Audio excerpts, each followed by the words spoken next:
Shyam kitchen तड़का की ओर से मेरे सभी दर्शकों को जय गणपति बप्पा, जय गणेश जी भगवान। तो आज मैं गणेश जी भगवान की व्रत की पूजा, महत्व और कथा के बारे में बताऊंगी। तो जैसा कि मलमास आ रहा, मलमास महीने 2023 में मलमास बढ़ रहा, सावन मास, तो उसमें पुरुषोत्तम मास में कृष्ण पक्ष की जो गणेश चतुर्थी व्रत आते हैं वो अत्यंत फलदायी देने वाली है। तो स्कंद कुमार सभी ऋषियों को बोलते हैं कि हे ऋषियों और पांडव पुत्रों, सभी लोग आप सुनिए, मैं इसके पूजा के विधि के बारे में, व्रत के बारे में, महत्व के बारे में पौराणिक कथा भी बताऊंगा। तो वो कथा बताने लगते हैं, बोलते हैं ध्यान से सुनना आप लोग ऋषियों।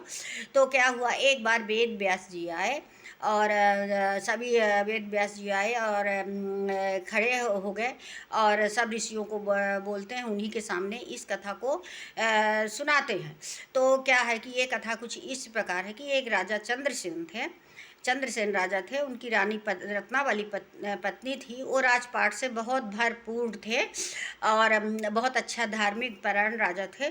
तो उनके शत्रुओं ने उनके साथ युद्ध करके और सब राजपाट सब छुड़ा लिए और राज से निष्कासित कर दिए। अब ये सब बता रहे हैं ना, निष्कासित कर दिए। अब राजा और रानी वन वन में, जंगल में भटकने लगे। एक ही वस्त्र में थे, सब कुछ छीन लिया गया था उनका और भटकने लगे। भूख प्यास से बिल्कुल परेशान हो गए। एक बार क्या हुआ कि रात में रानी के पैर में कांटा चुभ गया। अब राजा बहुत अत्यंत दुखी हुआ कि देखो रानी भी कितना परेशान है, क्या बताएं कैसा हो रहा है ये। तो थोड़ी देर दूर, थोड़े समय बाद मालकंडेय ऋषि दिखते हैं दूर। तो वो लोग धीरे धीरे अपना, अब थके हुए तो थे कि राजा रानी दोनों गए। अब भगवान मालकंडेय जी का प्रणाम किए। अब बोले कि हे ऋषिवर, हमने कौन सा पिछले जन्म में पाप किया है जो हमारे साथ ये सब हो रहा है, अब क्या किया जाए। तो फिर वो मालकंडेय ऋषि बोलते हैं कि हे राजन, मैं तुमको तुम्हारे पिछले जन्म की सब सुनाता हूँ कि तुम क्या थे और कैसे थे, अब क्यों ऐसे ये पाप भोग रहे हो। तो सुनो राजा, एक बार क्या हुआ कि तुम राजा थे और शिकार खेलने के लिए जंगल गए तो एक सरोवर के पास नाग कन्या लाल वस्त्र में दिखी तुमको बहुत सी। तो तुम उनके पास जाकर देखते हो और बोलते हैं, पूछते हो कि आप लोग ये क्या कर रहे हैं। तो वो नाग कन्या बोलती हैं, ये सभी मनोकामनाओं को पूरा करने वाला व्रत है गणेश भगवान का, गणेश चतुर्थी है, पुरुषोत्तम मास की गणेश चतुर्थी है। उसमें हम लोग ये अनुष्ठान करते हैं, पूजा पाठ करते हैं। तो राजा बोला कि आप भी, हाँ, हमको भी इसका सब विधि विधान बताइए कैसे करें। तो फिर नाग कन्या सब बताती हैं, बोलती हैं पुरुषोत्तम मास के कृष्ण पक्ष की चतुर्थी को आप व्रत करिए, ये सब पुष्प, लाल पुष्प, कनैल का पुष्प और सब चढ़ाइए। उसका पूरे बताते हैं कि पूजा में 15 लड्डू चढ़ाइए, रात में चांद निकलने में, चंद्रमा निकलने पर अर्घ दीजिए, गणेश भगवान को पंचामृत से, अमृत से स्नान करवाइए, दूब पुष्प लाल कनैल का फूल चढ़ाइए, वस्त्र चढ़ाइए, फल चढ़ाइए, जो भी आपके श्रद्धा शक्ति जितना हो आप कर सकते हैं। एक दीजिए, फिर हवन कीजिए और उसमें भोग में गणेश भगवान को भोग में 15 लड्डू चढ़ाइए। तो 5 लड्डू जो है गणपति बप्पा को अर्पित कीजिए, 5 पंडित को दीजिए, 5 में से एक कन्या को दीजिए और आप खुद प्रसाद लीजिए आप। तो इस तरह से पूजा पाठ करिए तो इसमें सभी मनोकामनाएं पूरी होती। तो राजा ने कहा कि ठीक है मैं करूँगा। अब राजा जो है गया और पत्नी के साथ में पूजा ये सब करने लगा। कुछ समय बाद राजा अपने घमंड में आके ये सब पूजा पाठ भूल गया गणेश भगवान को पूजा करने के लिए। फिर कुछ समय बाद राजा की मृत्यु हो गई।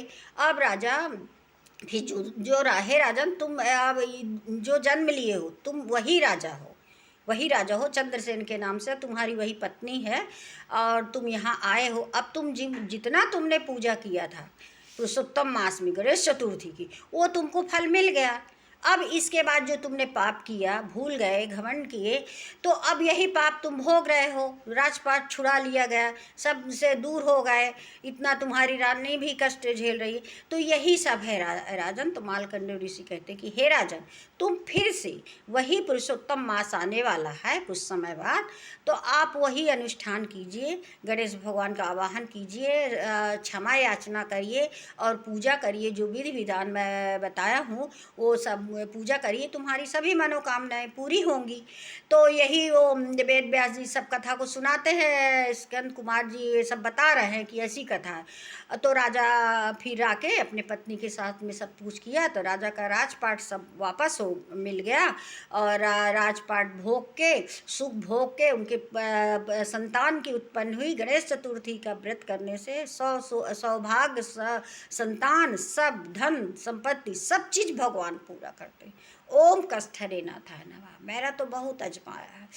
तो ये होता है, और पुरुषोत्तम मास में तो बहुत ही अति फलदायी, सभी व्रत करो तो बहुत अच्छा फलदायी होते हैं अन्य महीनों की अपेक्षा। तो यही राजा किया और सुख भोग कर बैकुंठ को गए। तो कहते हैं वेद व्यास जी कि फिर वो क्या बोल वेद व्यास जी के सामने द्रौपदी और धर्मराज युधिष्ठिर भी बहुत परेशान थे। वो उनको भी, उनका भी राजपाट छीन लिया गया था। तो द्रौपदी बोलती है कि हे ऋषि मुनि, हमने क्या पाप किया था कि जो हमको ये सब भोगना पड़ रहा है। एक भरी सभा में हमारी बेइज्जती हुई, नारी अपमान हुआ, नारी का अपमान हुआ, तो हम क्या करें बताइए। और धर्मराज युधिष्ठिर भी वो पूछते हैं, सब पूछते हैं, तो अब हम क्या करें। तो बोले कि हे द्रौपदी, तुम्हारा भी पिछले जन्म का पाप था जो इस तरह का हुआ है आपको। अब पुरुषोत्तम भगवान ने ही आपको, आपकी इज्जत बताई है, लज्जा रखी है। तो अब आप, पुरुषोत्तम मास आने वाला है, द्रौपदी और सभी पांडव पुत्र आप सब मिलके गणेश भगवान का अनुष्ठान कीजिए। पुरुषोत्तम मास के गणेश कृष्ण पक्ष की चतुर्थी को, और उनका पूजा पाठ कीजिए जैसा कि हम विधि विधान से बताए हैं, और उनसे क्षमा याचना करिए कि हे प्रभु, जो गलती हुई पिछले जन्म की अब पटाइए और हमारा सब कुछ अच्छे से रखिए, तो आपकी मनोकामना पूरी होगी। अत्यंत फलदायी ये व्रत है, पूजा है गणेश जी की। तो फिर ऐसे ही धर्मराज युधिष्ठिर ने सभी अपने बंधुओं के साथ में पूजा पाठ किया, सब किया। तो उनको देखिए महाभारत में विजयी हुए, है ना, ये सभी पूजा पाठ से ही होता है। विजयी हुए, उनको राजपाट मिला, और सब अच्छा हुआ सब। तो यही बताया गया है कि पुरुषोत्तम मास में जो भी व्रत, पूजा पाठ जो कोई करेगा तो अत्यंत फल मिलेगा उसको, सभी मनोकामनाएं पूरी होंगी। गणेश भगवान तो बहुत प्रसन्न होते हैं। ओम कष्टहरे नाथाय नमः, ओम कष्टहरे नाथाय नमः बैठे हैं सामने। तो हे प्रभु, यही मैं बस ये इतने जानती थी व्रत के बारे में, गणेश चतुर्थी के बारे में, व्रत के और कथा के बारे में। तो आप लोगों से शेयर की हूँ। यदि थोड़ा भी मेरा वीडियो कथा आपको पर अच्छी लगे तो आप ज़रूर अपने ग्रुपों में शेयर कीजिए और आगे बढ़ाइए। बस जय पुरुषोत्तम मास की, जय गणेश चतुर्थी व्रत की, जय गणेश चतुर्थी की, जय पुरुषोत्तम भगवान, जय पुरुषोत्तम, जय जय जय बोलो। और ब्रह्मा विष्णु महेश बोलो, हर हर महादेव, हर हर महादेव का समय चल रहा है। सब कारभार भगवान विष्णु भगवान ने भगवान शिव को सौंप के गए हैं सब। जय भगवान, जय जय।